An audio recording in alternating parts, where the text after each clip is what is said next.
Pessoal, e a nossa primeira convidada de hoje do Revista Brasil TVT é Karina Calife, médica sanitarista, mestre e doutora pela Faculdade de Medicina da USP e professora da Faculdade de Medicina da Santa Casa de São Paulo. Boa noite, professora Karina Calife, seja muito bem-vinda. Boa noite, Cosmo. Boa noite, Maria Tereza. Um prazer estar aqui com vocês. Prazer é todo Prazer nosso, nosso. professora. Professora, nesta semana a gente ultrapassou aí a triste marca de 10 milhões de brasileiros infectados com o novo coronavírus. E a gente se aproxima de 250 mortes em todo o Brasil. Professora, esses números são alarmantes, professora. O que dizer de tudo isso e mais? O Brasil já está entrando nessa segunda onda. O que a senhora pode trazer para a gente diante desses dados aí desta semana? Realmente, Cosmo, acho que esse é um momento muito triste para o nosso país, né? O número de casos alarmantes nas últimas 28 semanas, os casos só aumentam. A gente tem tido uma média móvel aí de mais de 1.000 mortes, né, por semana. Então, isso é uma coisa realmente por dia nas semanas. Então, isso é uma coisa muito triste. E, principalmente, Cosmo, se a gente olhar que em relação ao restante do mundo, nós temos em torno de 2,7, perto de 3% da população mundial, e o número de mortes que nós temos é algo em torno de 10% das mortes totais. Então, a gente realmente tem um enfrentamento à pandemia muito complicado aqui no nosso país. Isso nos entristece bastante, principalmente nos locais com mais desigualdade, como o norte do país, né? Professora, queria discutir um pouco aqui, aproveitar a presença da senhora, com relação ao toma lá da cá que a gente tem visto nos últimos dias, né? É fato que estão acabando as vacinas, uma grande parte do grupo prioritário já tomou a primeira dose, mas agora o que está acontecendo, por exemplo, no Rio de Janeiro e em outras cidades, é que não há previsão para a segunda dose. Eu queria saber tecnicamente se essa demora para a segunda dose, porque a gente sabe que tem um período entre a primeira e a segunda dose, pode acabar impactando na eficácia da imunização.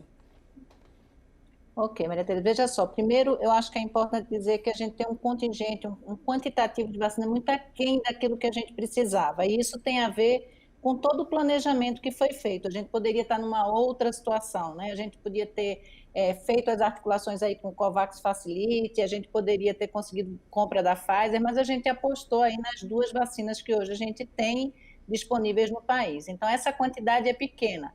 Era natural que isso fosse diminuindo à medida que você está fazendo a vacina. Não é assim, faltou vacina. A vacina está diminuindo e faltou porque tem sido utilizada com os grupos prioritários e a quantidade é realmente insuficiente. Do ponto de vista técnico, em relação a entre uma dose e outra, existem diferenças entre a vacina Coronavac e a da Pfizer, desculpa, a da Astradox, né, a da AstraZeneca. A diferença da vacina da Coronavac ela é de 21 dias, então ela precisa ser feita nos 21 dias, entre 21 e 28 dias, que foi o tempo ótimo da imunogenicidade, porque senão você não acompanha o que foi visto no estudo, que é essa eficácia que a gente tem. Em relação à outra vacina, que é a da AstraZeneca Cruz, esse tempo é em torno de 56 dias, então existem diferenças. Agora, eu acho que é importante a gente falar o seguinte: o que tem acontecido é uma diminuição, ou seja, uma falta de vacina para novas primeiras doses. Eu vi o Daniel Sorrans, que é o secretário de Saúde do Rio de Janeiro, e outros locais. O que vai acontecer é não conseguir ampliar esses casos, né? Esses diminuir a faixa etária e tal, mas estão reservadas as segundas doses, porque se a gente não fizer a segunda dose, você perde a eficácia que foi feita a partir do estudo, né? Então, a garantia da eficácia que a gente tem visto, né, pelo resultado dos estudos, é uma garantia com a segunda dose sendo realizada. Sem isso, a gente não tem certeza de nada. Professora Karina, a minha pergunta para a senhora agora é no seguinte sentido. Muito se falou da capacidade de produção da Fiocruz e do Instituto Butantan aqui no estado de São Paulo. A Fiocruz no Rio de Janeiro, né, tem sua sede lá, e o Butantan aqui no estado de São Paulo.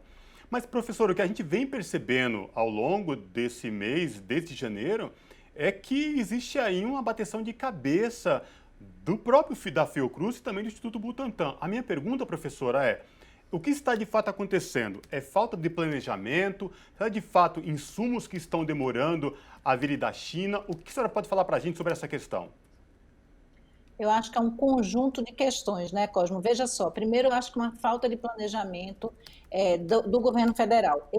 Essa programação, essa organização da campanha de vacinação, ela teria que ter esse comando nacional que garantisse, por exemplo, os critérios em relação ao grupo de risco, a forma de distribuição dessas vacinas. Então, isso deveria estar acontecendo. Também, como eu já falei antes, ter garantido a compra de um quantitativo de vacina adequado para a nossa população. Você olha para o Canadá comprou 9 doses por pessoa. Claro que isso não vai ser utilizado para todo mundo, mas para garantir se existisse qualquer tipo de condição, e eles não têm a possibilidade, a potência que a gente tem de vacinar. Então, essa é a dificuldade lá, e a nossa dificuldade é a falta da vacina. É isso que está acontecendo, é a falta do insumo. Então, além dessa dificuldade de organização, de garantia do insumo aqui pelo governo federal de organização, existe também uma crise diplomática muito importante que atrapalhou a vinda da IFA, né? Porque a gente precisa dessa matéria-prima que vem da China para o Brasil para que a gente possa fazer, a partir da transferência de tecnologia, a produção dessas doses por aqui. Então, as primeiras doses que chegaram, elas vieram importadas, prontas, especialmente as da Coronavac, e a partir daí se esperar a matéria-prima para poder fazer isso nos dois nos dois espaços, tanto no Butantan quanto na Fiocruz. São duas instituições extremamente assim competentes, importantes, com uma grande possibilidade de produção, mas eles não vão conseguir fazer isso sem a matéria-prima, que a gente deixou de investir, né, Cosmo, nos últimos anos. A gente tem uma diminuição desse investimento de pesquisa por retirada de recursos do SUS, retirada de investimento em produção de insumos, de biotecnologia e tudo mais. Então, é um conjunto de questões. Uma certa incompetência, né, nessa produção, nessa organização do governo federal, e também em relação aos dois, a Fiocruz e o Butantan, a demora na chegada da matéria-prima. Com a matéria-prima, acho que a Fiocruz começou a produção a partir de sexta-feira e deve estar entregando alguma coisa aí ao 15 a 19 de março, e o Butantan tem ido nessa produção, mas não com a rapidez, porque a quantidade de insumo que chegou, de IFA que chegou, foi menor do que esperado. Professora, ainda sobre a oferta de vacinas, a gente está falando, obviamente, dos imunizantes que estão sendo produzidos em território nacional, ou seja, que temos essa capacidade de produção da Fiocruz e do Butantan, mas sabemos que existem outras vacinas no mercado, isso desde o início, tanto a Pfizer quanto a Sputnik, né? E desde o início, professor, até por essa inépcia do governo federal em fazer a tal da logística, foi comentado entre os especialistas que, na verdade, deveria se abrir o mercado também para outros imunizantes. Sabemos que a Anvisa tem que fazer essa regulação, mas queria, por favor, que a senhora trouxesse esse comentário sobre outras opções de imunizantes. Por que não foi feito? Por vontade de política, sabemos disso. Mas o quanto essas outras vacinas teriam possibilidade de entrar em território nacional para ajudar a imunizar a nossa população? A sua pergunta é super importante, né, Maria Tereza? Porque sim, a gente tem que abrir, a gente deveria estar aqui trabalhando com todas as possibilidades de vacina, como eu já falei, outros países fizeram, outras apostas foram feitas. Então, o nosso país foi o lugar mais utilizado para fazer os testes de vacina. A Pfizer, por exemplo, fez teste aqui, e a gente não fez a negociação possível a essa época, né? Também em relação ao próprio COVAX Facility, como eu já falei, o Brasil poderia ter algo em torno de 50% do quantitativo de vacina para metade da população e ficou com a dose mínima, né, com a quantidade mínima, com a cota mínima de 10%.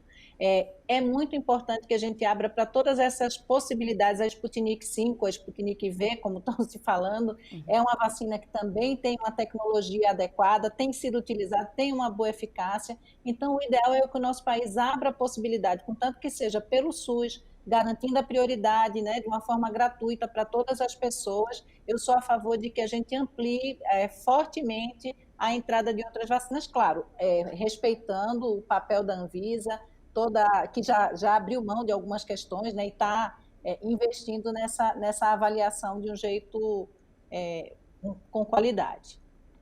Professora Karina, o Brasil vem num ritmo de contágio muito acelerado. E não bastasse isso, novas cepas né, como a de Manaus, como a do Reino Unido, da África do Sul, elas já começam a circular em todo o país. Nós tivemos aí, nas últimas semanas, Araraquara, com o prefeito da cidade já, falando que está uma situação muito complicada, e ele já fala para o Brasil tomar cuidado por conta de tudo isso, né, esse alto contágio aí e por conta da circulação dessas cepas, dessas novas cepas. Eu queria que a senhora trouxesse para a gente o que de fato pode acontecer se nossos governantes não se atentarem para essa questão, porque nós já tivemos exemplos de Manaus, do caos de Manaus, aqui em Araraquara, no estado de São Paulo. Enfim, o que de fato pode acontecer se os governantes não se atentarem para isso, para que evitar de fato esse ritmo acelerado pelo contágio do novo coronavírus? Olha, Cosme, eu acho que a gente pode passar por uma situação, uma crise sanitária de proporções ainda maiores do que a gente já está vivendo, coisa que a gente possa ter colapsos em relação a sistemas de saúde, hospitalares, porque realmente a gente tem a ampliação dessas cepas, não tem mais jeito. A gente começou vendo que as primeiras pessoas diagnosticadas com a cepa fora da P1, né, que é a cepa de Manaus, por exemplo, essa nova variante, eram só de pessoas que tinham ou viajado para Manaus ou para o Amazonas ou tinham tido contato, e agora já não é mais isso. Nós já temos percebido que isso tem acontecido com pessoas, a gente chama isso casos autóctones, ou seja, isso já tem uma transmissão comunitária. Então, se a gente não tiver a responsabilidade de usar aquilo que a gente chama de medidas não farmacológicas, que são o distanciamento social, o uso de máscara, a possibilidade, né, de limpeza, de higiene, mas também da política pública de diminuir essa possibilidade de circulação. Isso é muito sério, a gente está com a possibilidade de que isso se amplie muito, que essa crise se amplie muito, e isso já está circulando. Não só a P1, que ela realmente, tanto a P1 quanto a do Reino Unido, ela parece mais infectante, que a gente chama, ou seja, ela se transmite com uma rapidez maior. Se ela ainda é mais, se ela é mais letal ou não, a gente ainda não tem certeza, porque como tudo isso aconteceu quando se flexibilizou muito, ou seja, as festas do final do ano, agora o carnaval, então a gente não sabe se essa quantidade de pessoas agravando tem a ver com o número de contaminações, e como você falou, nem todo mundo testado, ou se é só essa questão de ser mais infectante. A gente precisa de menos vírus para encaixar direitinho, sabe? A espícula vai ali e encaixa com mais facilidade, então faz com que as pessoas transmitam mais, cada um contaminado transmitam mais para outros. Até porque, professora, essa situação, por exemplo, das contaminações da nova cepa que foram identificadas, detectadas na capital paulista, já foram de pessoas, por exemplo, que não tiveram contato com ninguém de Manaus, com ninguém que tinha vindo. Ou seja, dá para depreender que realmente isso já está circulando, talvez há muito mais tempo do que a gente acaba imaginando. Mas queria falar contigo, nesse momento, sobre medicamentos. A gente teve a polêmica, claro, a polêmica não, né? O absurdo político com relação à cloroquina e também a ivermectina. Mas tivemos recentemente mais uma manobra do nosso presidente Jair Bolsonaro, o tal do spray nasal de Israel. Mais uma vez ele tentando fazer algum ganho político, né, disso, dizendo, estou preocupado, estou negociando com Israel. Só que na USP já há um desenvolvimento de pesquisa ligado ao spray nasal. Chama-se popularmente de vacina, mas não é uma vacina. E aí eu queria saber, professora, se a senhora tem informações sobre esse estudo da USP, porque o que eu estava lendo é que ele tem a capacidade de reduzir o quadro inflamatório de quem tem o coronavírus. E aí, em sabendo, queria que a senhora comentasse um pouco desse desprezo do Bolsonaro pela ciência nacional, né? E esse desenvolvimento dos pesquisadores nossos, brasileiros, da USP, nesse caso.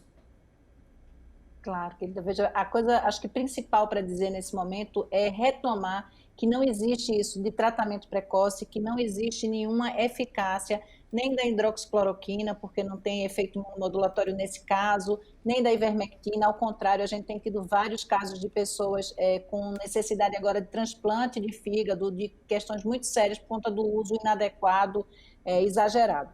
Em relação às outras questões que você está trazendo, tudo isso é pesquisa que ainda está, do mesmo jeito que as vacinas têm a fase 1, 2 e 3, a gente está em fases experimentais ainda. É uma potência, existe uma possibilidade de que isso ajude bastante, então o investimento na ciência ele é fundamental por isso, como você está dizendo, o Brasil tem pesquisadores que são reconhecidos no mundo inteiro, apesar da nossa catástrofe no enfrentamento da pandemia pelo governo, nós temos pessoas que estão assim distribuídas por vários lugares, pelo Instituto SEBI, no FDA, pessoas que estão aí na Harvard, pessoas que estão no Reino Unido fazendo, são brasileiros pesquisadores cientistas e os pesquisadores nossos aqui no nosso país. Então, essa pesquisa da USP tem caminhado, ela tem tido, a princípio, bons resultados, mas a gente ainda não tem, Maria Tereza, a possibilidade de dizer que isso é uma aposta. A aposta hoje é vacina para a população, e a aposta são essas medidas não farmacológicas. É isso que a gente tem evidência que dá para confiar, que a gente tem hoje, assim,